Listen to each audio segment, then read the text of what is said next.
The Celestial Pact had once been a shining beacon of unity in the galaxy.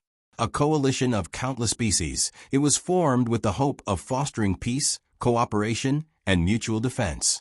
For centuries, this alliance had thrived, its members living in harmony, their differences set aside in the face of a collective goal, the preservation of peace.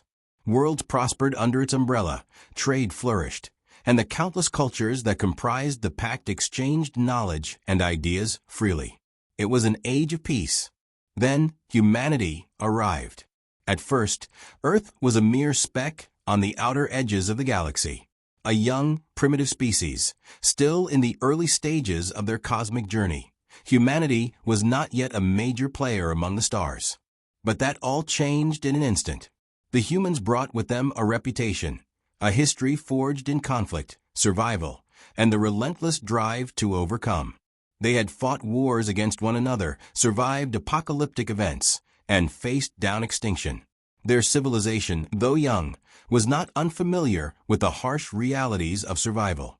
In a galaxy that had known millennia of peace, humanity's fiery independence was like a spark in a powder keg. From the very beginning, the humans proved themselves different from the other species. Their ships, though smaller and more modest in appearance, were nimble and quick, capable of outmaneuvering fleets far larger than their own. Their soldiers, battle-hardened and fearless, refused to surrender, no matter how impossible the odds seemed. It didn't take long for the Celestial Pact to notice them, and for many to begin to fear them. At first, the humans were a marvel. Their ingenuity and unyielding resolve made them valuable allies. Time and time again, they won battles that seemed unwinnable, turning the tide of war with strategic brilliance that left other members of the pact in awe. Their tactics were unorthodox, their methods ruthless, but they worked. And in the face of imminent destruction, results were all that mattered. But as the years passed, the awe began to wane, replaced by a growing discomfort. Humanity's determination was not simply to protect, it was to dominate.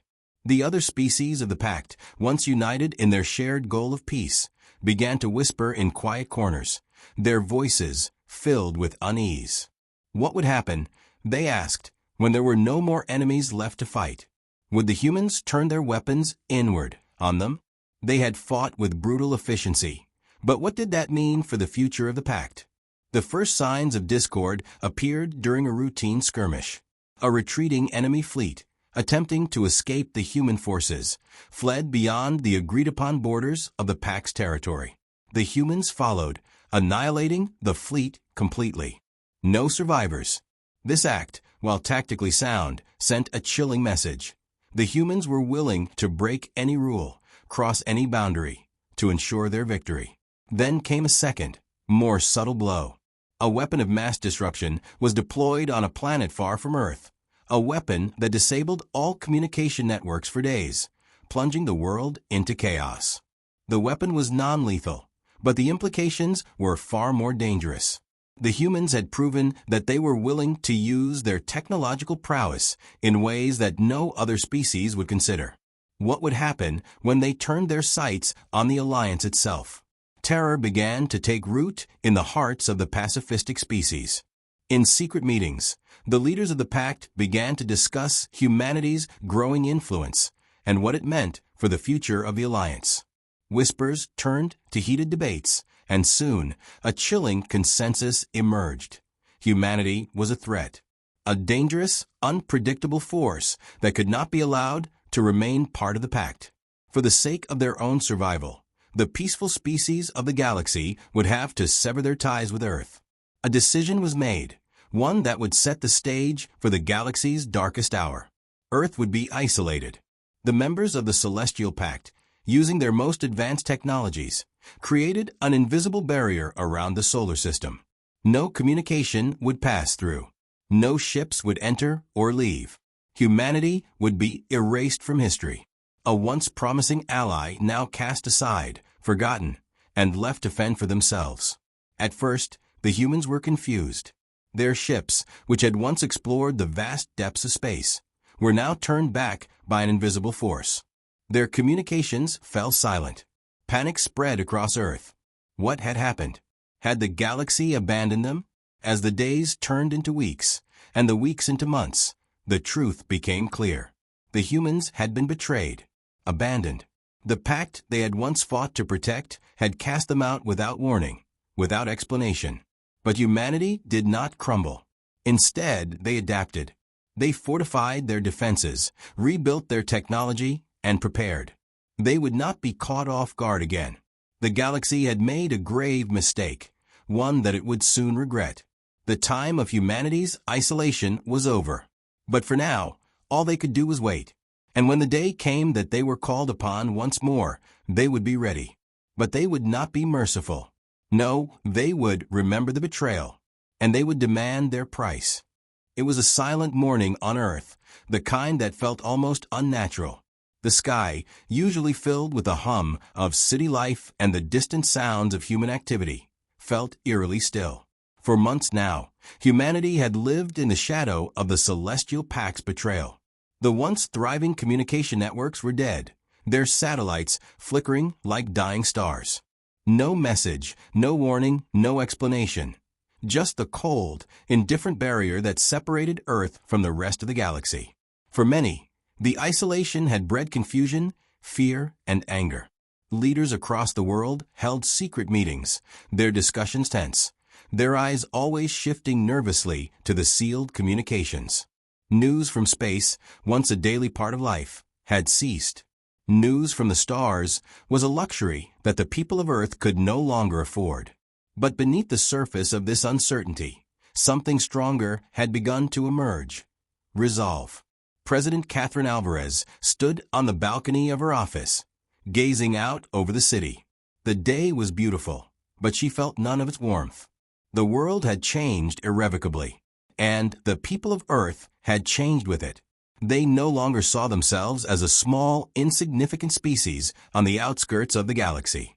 No, humanity had learned a painful truth. They were stronger than anyone had ever given them credit for. And soon, the galaxy would understand that they had made a fatal mistake. The first few months after the blockade had been quiet, too quiet. The silence of a broken promise. The silence of betrayal.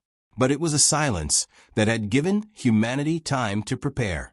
And while the rest of the galaxy had turned its back on Earth, humanity had turned inward, building up defenses, creating weapons, and refining their military strategies. No longer would they be at the mercy of those who had once called them allies. Earth was now a sleeping giant, quietly waiting for the right moment to strike. As Alvarez watched the sun rise, her mind was already far from Earth. The barriers surrounding the solar system, an invisible, impenetrable wall erected by the Celestial Pact, had to fall. The people of Earth had spent months developing a weapon capable of breaching that wall. It was their only chance to make contact with the galaxy again, to let the stars know that humanity had not been forgotten, that they were not powerless. The weapon, a massive ion cannon capable of disrupting the energy signatures that made up the barrier, was humanity's last hope. It had been tested in secret, hidden away in the depths of Earth's most secure military installations. Now it was ready. As the countdown began, the hum of the ion cannon's power generators reverberated through the ground. The machine was massive, stretching across miles of land, with countless pylons and conduits feeding into it, drawing power from every corner of Earth's grid. For all its size, it was an elegant design, built with precision and purpose. Humanity had learned from their mistakes. No longer would they rely on brute force alone. Now, they would use their intelligence, their ingenuity, and their resolve to carve a path through the stars. The countdown reached zero, and the cannon fired. The sky above Earth shimmered with energy as the ion beam shot out into the darkness, its brilliant light streaking across the heavens. For a moment, there was nothing but the pure, unrelenting power of humanity's resolve, cutting through the galaxy's silent void. Then, a shudder ran through the Earth. The ion cannon had struck its target. The barrier surrounding the solar system began to fracture, the invisible walls shuddering under the force of the attack. And then it collapsed. A sudden rupture, a wave of energy that surged outward like a shockwave, disintegrating the once impenetrable blockade. The skies darkened. The stars, once hidden from view, shone brightly above. The blockade was gone, but its aftermath was felt immediately. The Celestial Pact's representatives, still unaware of Earth's preparation, had been watching. Their monitoring stations had registered the disruption, but they hadn't understood the scale of what had just occurred. At first, they assumed it was an accident, a stray burst of energy. But as the tremors of the barrier's destruction spread through the galaxy, they began to realize the truth. Humanity had broken free. The first response was swift and filled with confusion. The Celestial Pact's fleets, spread thin across the galaxy, scrambled to understand what had happened. They had assumed that Earth was a weak, isolated world, easily abandoned. But now they faced an Earth that had grown in strength and resolve, a species that had learned to survive without their protection. President Alvarez stood up from her desk as the communications signal came through. A new message, a warning, not from Earth, but from the heart of the Celestial Pact. It was a threat, a declaration that humanity would never again be allowed to exist as part of the peaceful alliance. The words were harsh, the tone menacing, but they were also a recognition of humanity's strength. The message was simple: Earth will pay for its arrogance. And with that, the first strike against Earth came. But it wasn't from the stars. It wasn't a military fleet or a weapon from another world. No, the first strike came from within, from their own past. Humanity's ancestors, the ones who had fought and survived against impossible odds, were their greatest strength. And now, they were their greatest weapon. With every stroke of humanity's ingenuity, they had become the harbingers of their own future. The time for waiting was over. The galaxy had made its decision. But Earth was ready. The fight for survival had only just begun. The war would be a long and brutal one, but Earth's resolve had already been forged. And this time, the galaxy would learn the price of underestimating humanity. The aftermath of the barrier's collapse reverberated across the galaxy. On Earth, the shockwave of the ion cannon's success was still settling, but its significance was impossible to ignore. No longer confined within the invisible walls of the Celestial Pact's blockade, humanity had effectively torn open the doors to the galaxy.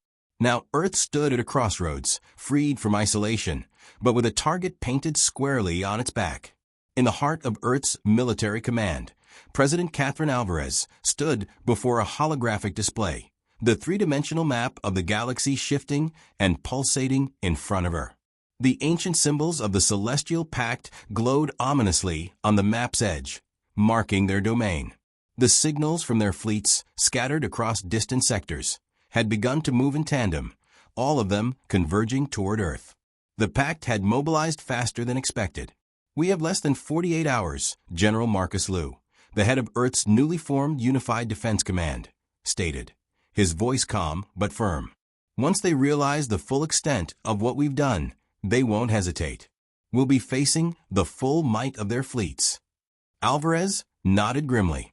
The situation had shifted from one of uncertain defense to full-scale military preparation. The ion cannon's success had opened a window, but it had also painted a target on Earth's back. And now, humanity's survival hinged on one crucial question. Would they be ready in time? Earth's response to the escalating threat was swift, coordinated, and ruthless. The technology humanity had developed over the years for peaceful space exploration was now repurposed for war. The newly designed warships, sleek and deadly, were manned by Earth's finest soldiers, pilots, and tacticians who had spent their lives training for a conflict they never thought they would see. But now that conflict had arrived, and the stakes were higher than any of them had ever imagined. The warships, codenamed Hellfires, were Earth's response to the Celestial Pact's overwhelming technological superiority. These ships were built for one purpose: to fight, to win, and to protect Earth at all costs. Each Hellfire ship carried a mix of conventional weapons, plasma turrets, and energy shields, all far more advanced than anything the Celestial Pact had anticipated from Earth. Their design was fast, adaptable, and devastating, built to take on threats both in deep space and within the confines of planetary atmospheres. Alvarez had been briefed on their specs earlier that morning, but she knew their success wouldn't solely depend on technology. It was the will to survive, the unyielding drive that had carried humanity through centuries of war and hardship, that would carry them through the coming battles. "We can't afford to make mistakes," General Liu continued, his gaze locked onto the glowing map. "The Celestial Pact will come in full force, and they'll hit us where we're weakest." Alvarez's mind was already several steps ahead. "We'll have to be unpredictable. We'll need to strike first, use our mobility to hit them before they can organize. Their forces are scattered, and we can use that to our advantage." Liu's lips curled into a thin smile. "I thought you might say that." The tactical plan was quickly drawn up, focusing on guerrilla-style warfare. Instead of waiting for the Pact's fleet to converge, humanity would act as the hunter, not the hunted. They would strike at the Pact's communication hubs, their mining colonies on distant moons, and their smaller, unprotected fleets scattered across the galaxy. Each attack would be swift, precise, and ruthless. Every battle would serve as a reminder to the Celestial Pact. Earth was not to be underestimated. But while Earth's warships prepared for battle, a more subtle conflict was unfolding behind the scenes. In the quiet halls of the United Nations, President Alvarez had a secret meeting with her most trusted advisors. The war, she knew, would not be won by military force alone. To survive, Earth would need allies, unlikely ones, perhaps, but allies nonetheless. The Celestial Pact was not the only galactic power. There were other species out there, ones who had long watched humanity from the shadows, perhaps waiting for the right moment to reveal themselves. "There's a power vacuum in the galaxy right now," Alvarez said, her fingers tapping the surface of the conference table. "The Pact may be the strongest force, but they aren't invincible. And they've made enemies." Ambassador Lena Tarek, the most experienced diplomat Earth had, leaned forward. "We've had reports of a resistance movement on the edges of the Pact's territory. Smaller factions, some of which are already opposed to the Pact's leadership. If we can make contact, we could offer them an alliance. We could have them fighting alongside us." "It's a gamble," General Liu said, his expression unreadable. "We don't know if they're trustworthy. They could turn on us just as easily as they could turn on the Pact." Alvarez's eyes narrowed. "We don't have a choice. We need every advantage we can get." The plan was set in motion. As the Earth fleet began its initial assault on the Pact's outposts, President Alvarez dispatched a team of covert operatives to make contact with the resistance. The message was simple. Earth had broken free, and it was time to join the fight. Back on the front lines, Earth's warships faced their first taste of the Celestial Pact's retaliation. The battle unfolded in the void of space, far from Earth's atmosphere. The Pact ships, larger and more heavily armored, appeared like giant shadows, their weapon systems far more advanced than anything humanity had encountered. Yet, Earth's warships, fast and nimble, engaged with a ferocity that caught the Pact off guard. The first skirmish was brutal, but Earth's forces had the upper hand. Their mobility and tactical flexibility gave them the edge, and they struck swiftly, destroying a small fleet of Pact cruisers before retreating into the shadows of nearby asteroid fields. The message was clear. Earth was not going down without a fight. As the battle raged on, the first signs of resistance forces began to emerge from the fringes of the galaxy. They were small at first, isolated factions with limited resources, but their numbers were growing, and soon they would be ready to strike together, with humanity leading the charge. The tide was rising, and Earth was ready to meet it head-on. The battlefront was alive with the hum of energy pulses and the shuddering impact of plasma projectiles. As Earth's warships danced through the void, their sleek forms blending into the darkness of space, the Celestial Pact's behemoths pursued relentlessly. The first clash had been a victory, but humanity knew this was just the beginning. The real test was still ahead. In the command center, the war map flickered with new data. Earth's forces had struck hard, damaging several Pact cruisers and taking out a strategic outpost on the edge of their territory. But the Pact wasn't backing down. They were regrouping, sending larger fleets to crush the human forces once and for all. President Alvarez stood at the head of the operations table, eyes focused on the tactical holograph. Her mind was racing, strategizing the next move. General Liu stood beside her, his expression grim but resolute. Their forces had been making waves, but the enemy was far from defeated. The Celestial Pact was not the kind to fall after a few skirmishes. The humans had made their presence known, but they needed more than just initial success. They needed to change the trajectory of the war. "We need to go on the offensive," Alvarez declared, her voice sharp and commanding. "We can't let them regroup. If we wait, they'll adapt, and they'll overwhelm us." Liu nodded. "I agree. If we hit them now, we catch them in the middle of their reorganization. We'll strike at their communications hubs and their supply lines, disrupt their reinforcements." The room buzzed with activity as officers and analysts began implementing the new strategy. The next phase of the battle was about to begin, and it would be unlike anything the galaxy had seen before.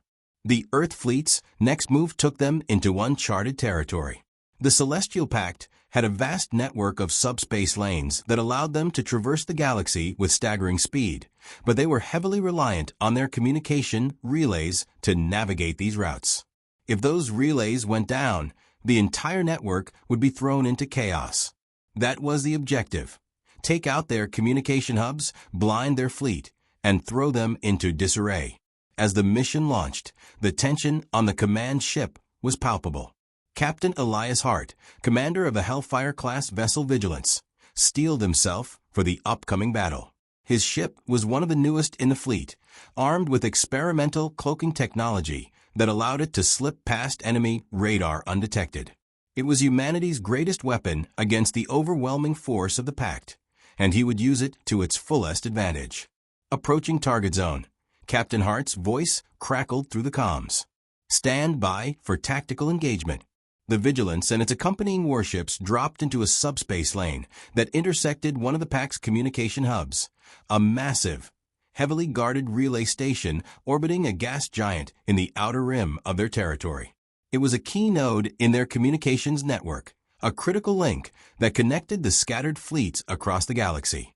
If Earth could take it out, they would disrupt the Pact's ability to coordinate their forces, giving humanity the upper hand. "We're in position," Lieutenant Sarah Klein, the Vigilance's lead tactician, reported. "Initiating attack sequence." Hart's eyes narrowed as the battle plan unfolded before him. "Commence fire." The warships shot forward, their engines flaring as they engaged at full speed.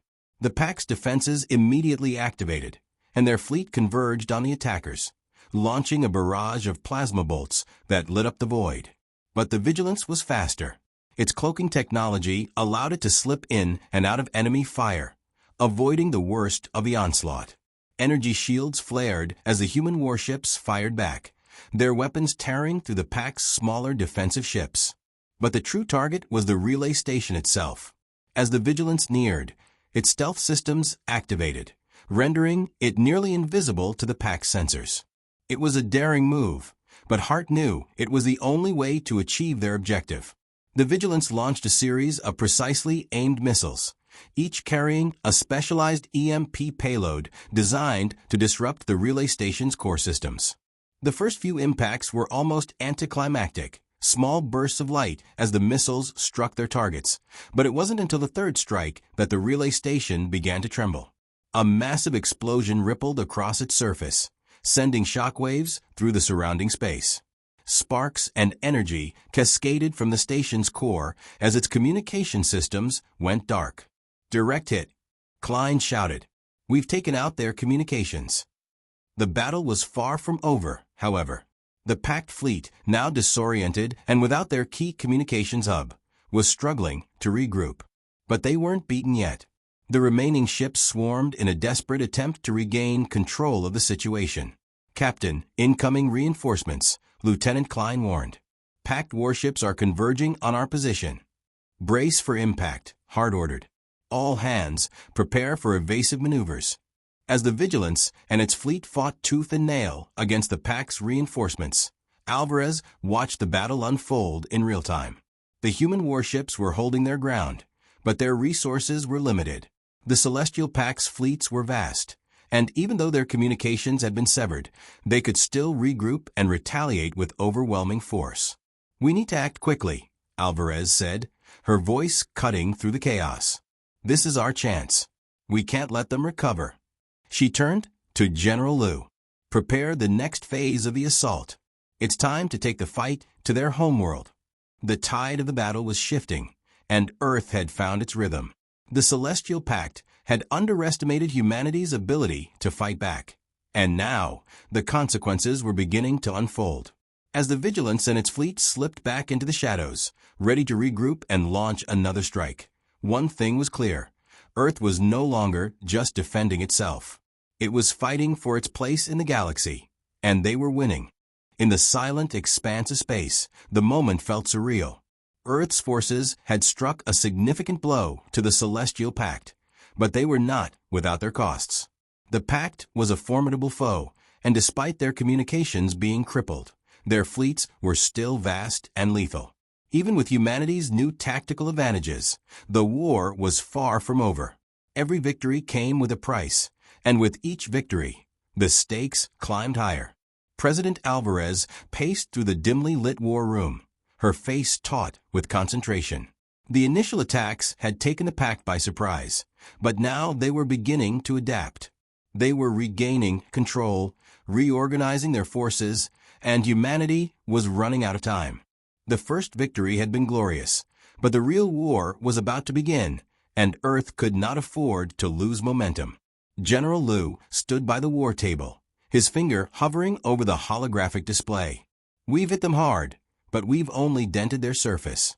The Pact has vast resources, and their fleets are already regrouping. We need to hit them where it hurts again." Alvarez nodded. "What's the next target?" "We have intelligence that suggests their flagship, Astrius, is en route to the core of their territories. If we can destroy it, or at the very least cripple it, we can cripple their entire command structure," Liu explained, his eyes scanning the data. "The Astrius is more than just a ship. It's a symbol of their military might." Alvarez considered the plan carefully. Striking at the heart of the Pact's leadership would be a bold move, risky, but necessary. "We're sending everything we've got." Liu hesitated for a moment before replying. "We've got our best assets, but the Astrius is heavily fortified. This isn't a standard engagement. We'll need a specialized strike force." Alvarez looked around the room, locking eyes with the officers present. She knew the risks were astronomical, but this was the kind of move that could turn the tide in humanity's favor. "Then we make a specialized strike force." Meanwhile, in the heart of the fleet, Captain Elias Hart surveyed the latest briefing data. His ship, the Vigilance, was still cloaked and battle-ready. The successful assault on the communication hub had provided them with a brief window of advantage, but now they were facing a new challenge. The Astrius was closing in on a fortified space station, a critical hub in the Pact's resupply network. Its destruction would disrupt their entire supply line, but getting to it would not be easy. "Lieutenant Klein," Hart called to his tactician, "prepare the ship for a high-risk mission. We're going in." Klein's face was set with determination. "We'll need a diversion to slip past their patrols. We can't afford to engage the entire fleet, not yet." "Leave that to us," Hart said, his voice steady. "We'll take care of a diversion." Minutes later, the Vigilance emerged from the cloaking field, alongside a small group of stealth fighters. They shot toward the Pact's fleet, luring the enemy into a trap. A nearby fleet of human ships, posing as a secondary force, launched a full-on assault on a series of Pact cruisers. As expected, the Pact forces focused on them, allowing the Vigilance to slip by unnoticed. Once inside the reach of the Astrius, Hart ordered his team to go silent. Every sensor on the ship was tuned to the highest level of stealth. The Vigilance would become a ghost, a whisper of a shadow in the vastness of space. Meanwhile, on Earth, Alvarez and Liu watched the mission unfold through the war room's live feed. The tension was palpable. Every second felt like an eternity. They knew the risks. The Astrius was not just another ship. It was the symbol of the Celestial Pact's power, and if humanity could destroy it, the war could turn in their favor. But if they failed, Alvarez clenched her fists. Keep me posted on the status. Back in space, the Vigilance was moving closer to its target. The packed flagship loomed in the distance, a gargantuan vessel that commanded the attention of everyone around it. Its surface was studded with weapons and defensive turrets, each one more powerful than any weapon Earth had yet devised. This was going to be close, too close. Approaching the Astrius, Klein's voice crackled over the comms. Ready for the EMP strike. Engage, Hart commanded, his voice calm but with an edge of urgency. The Vigilance unleashed its payload, an array of high-powered electromagnetic missiles designed to disable the Astrius weapon systems and shields. The missiles sailed through the vacuum of space, heading straight for the enemy flagship. Seconds later, the Astrius's shields flickered and went dark, its weapons silenced in an instant. But that wasn't the end. The Vigilance wasn't out of danger yet. The Astrius's defense systems kicked back into high gear, and the packed flagship fired a volley of plasma blasts in retaliation. The Vigilance jolted under the impact, the ship's outer shields flaring as they absorbed the blast. Shields holding, Klein reported. But they're not down for long. We need to finish this now. Hart's mind raced. The Vigilance had just made its move, but the flagship was far from crippled. If they couldn't disable the Astrius quickly, it would be too late. Target the bridge. If we can disable their command center, we can end this. With a precise series of maneuvers, the Vigilance fired again, this time at the Astrius's weak point, the bridge, where the ship's core leadership resided. The blast sent a shockwave through the flagship, and the Astrius staggered in space. Its movement slowed, and for the first time, the packed flagship was vulnerable. Direct hit, Klein shouted. They're losing power. The packed flagship was staggering, its once pristine surface now riddled with breaches. The human fleet had struck the heart of the Pack's power, and for the first time in this war, the Celestial Pact was on the defensive. The tide had turned, but for how long? The Vigilance shuddered as another plasma blast raked across its hull. The battle was far from over. While the Astrius had been wounded, the threat was still very much alive. The packed flagship was not easily taken down, and it had one final trick up its sleeve, a secret weapon that had been hidden in the depths of its command center. Captain Elias Hart stood resolutely on the bridge, his eyes locked on the view screen as the Astrius struggled to maintain its position in space. The damage was significant, but it wasn't enough. Not yet. He could feel the tension in the air, the weight of the moment pressing down on him. His fingers brushed the edge of his command chair, and his voice came out steady, though laced with urgency. Lieutenant Klein, status report. Can we disable the Astrius completely? Klein's voice crackled through the comms, a mixture of both concern and determination. The shields are down, Captain, but their engines are still functioning. If we don't take out their propulsion system, they'll be able to recover and retreat. We can't let them escape. Hart nodded grimly. All right, we go for their engine core. Full assault. Let's end this now. The orders were passed, and the crew of the Vigilance sprang into action. Every officer knew the gravity of the situation. If they let the Astrius escape, they risked losing everything. It was more than just a symbol of the Pack's power. It was the heart of their military operations. Taking it down would send shockwaves through their entire force. But failure meant that humanity's hard-fought victory would slip through their fingers. Outside the Vigilance, the scene was chaos. The remaining packed ships, though weakened, had not given up. A dozen cruisers, circling the damaged flagship, continued to bombard the Vigilance with heavy fire. Their weapons were inaccurate due to the damage sustained, but they were relentless. Each explosion sent vibrations through the Vigilance, as the ship expertly dodged the worst of the oncoming fire. Hart's eyes never left the battle. His hands moved quickly over the tactical controls, issuing orders with precision. Helm, evasive maneuvers. Maintain distance, but keep us in firing range. The Vigilance swerved to avoid another volley, the massive cruiser gliding gracefully through the vacuum of space. The crew's skill was undeniable, but even they couldn't escape the looming threat. The packed ships were no longer just firing blind. They were being coordinated by a new leader. A voice, calm yet commanding, was now giving orders across the communications network. Reinforcements are en route. They're not giving up.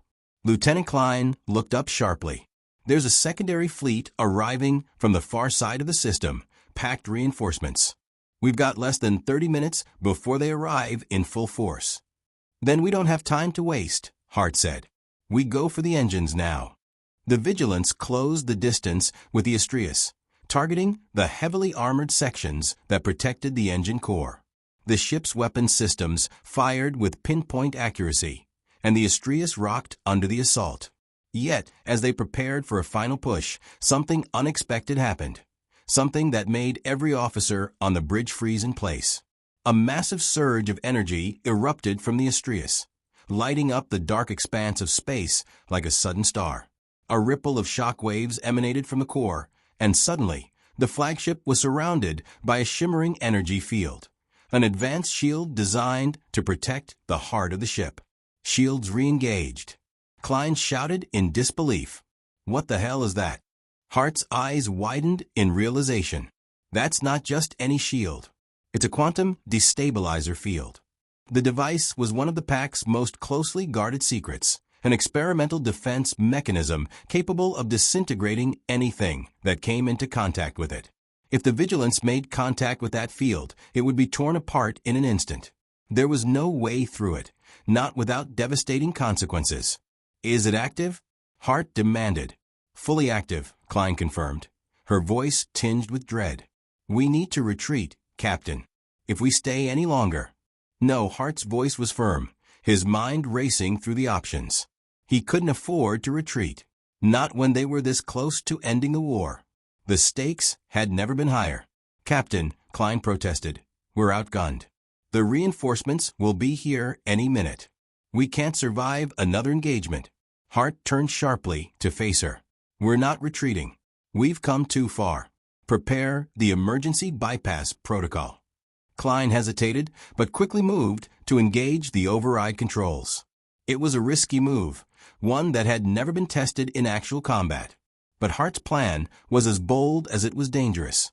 He wasn't about to let the Astrius escape, not now. Override in place, Klein reported, her fingers moving quickly over the console. It's ready, but I don't know if we can survive the discharge. We won't know until we try, Hart said, his voice hard with resolve.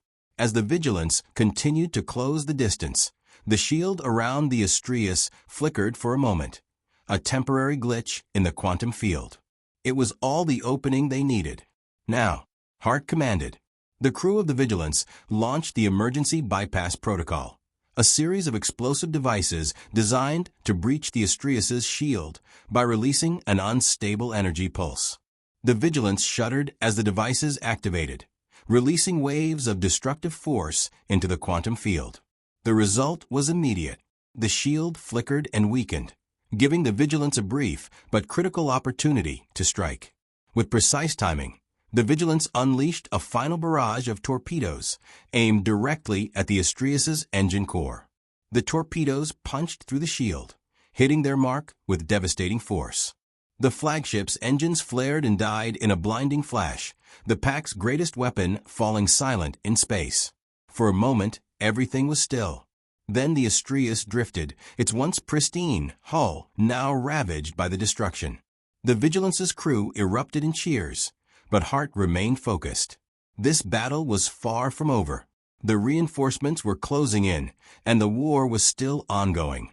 Yet, for the first time, humanity had dealt a decisive blow. The balance of power had shifted, and the pact would never be the same. We've won the battle, Hart said quietly. But the war is just beginning.